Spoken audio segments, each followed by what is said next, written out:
Friends मैं आज financial planning का ये वाला क्वेश्चन जो नंबर 6 है, एक्सरसाइज 4.1 का 6 क्वेश्चन कर रहा हूँ। जो लिखा है, tip top electronics supplied an AC of 1.5 ton to a company. Cost of the AC supplied is 51,200 with GST. यहाँ पे जो अमाउंट दिया है 51,200, इसके अंदर जीएसटी एडेड है, ऐड किया हुआ है। तो रेट ऑफ सी जीएसटी दिया है हमें एसी का 14%। तो कुछ क्वेश्चंस दिए हैं, जैसे क्वेश्चन नंबर 1 में लिखा है रेट ऑफ एस जीएसटी। तो एस जीएसटी कितना होगा, आपको पता ही होगा। एस जीएसटी अगर 14% है या जितना भी परसेंट है, तो सी जीएसटी भी सेम ही होता है, दे आर इक्वल। तो सी जीएसटी भी सेम 14% ही होगा।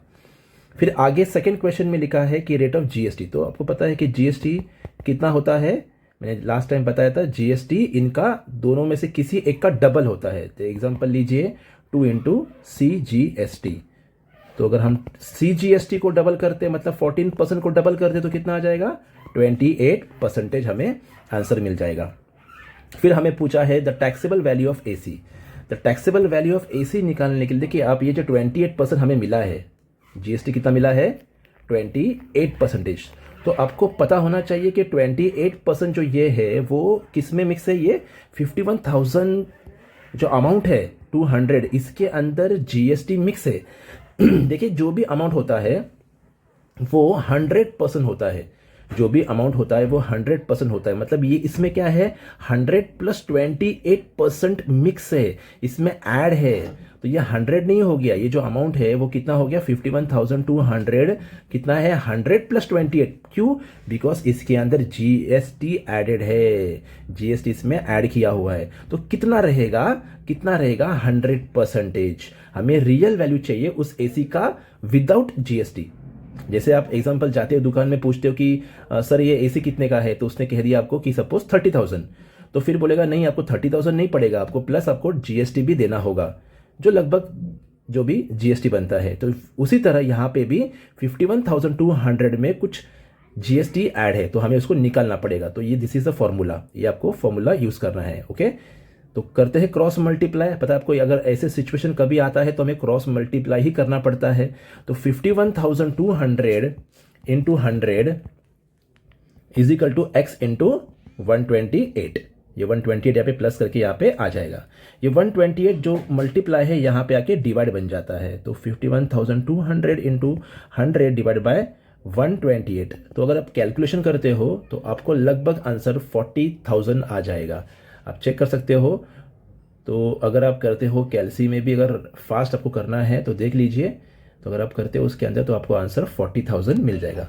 ओके, 40,000 मिल जाएगा। तो रियल वैल्यू ऑफ एसी का हमें आंसर मिला है 40,000 रुपीज, हमें जो थर्ड क्वेश्चन में पूछा था, टैक्सेबल वैल्यू ऑफ एसी। अब आगे दिया है fourth number, total amount of GST कितना होगा। फिर सोचिए टोटल अमाउंट ऑफ जीएसटी कितना होगा।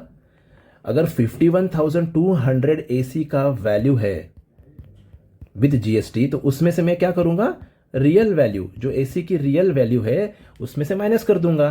तो मुझे जीएसटी कितना मिलेगा, इन दोनों को माइनस करके मिलेगा लगभग 11,200 रुपीज। ओके, 11,200 मुझे जीएसटी मिल गया है। अभी आगे बोला है amount of C GST and amount of S GST. और एक बात मैं बोलना चाहूंगा दोस्तों, बहुत लोग कंफ्यूज होते हैं। देखो यहाँ पे सेकंड क्वेश्चन में लिखा है रेट ऑफ जीएसटी। रेट मतलब परसेंटेज। ओके, रेट मतलब परसेंटेज, और अमाउंट अगर दिया है तो हमें रुपीज में आंसर निकालना है, मतलब अमाउंट में आंसर निकालना है। ओके, तो जीएसटी अगर 11,200 आपको मिला है, तो आपको पता है कि सी जीएसटी और एस जीएसटी कितना होता है, उसका हाफ, यस, आधा होता है।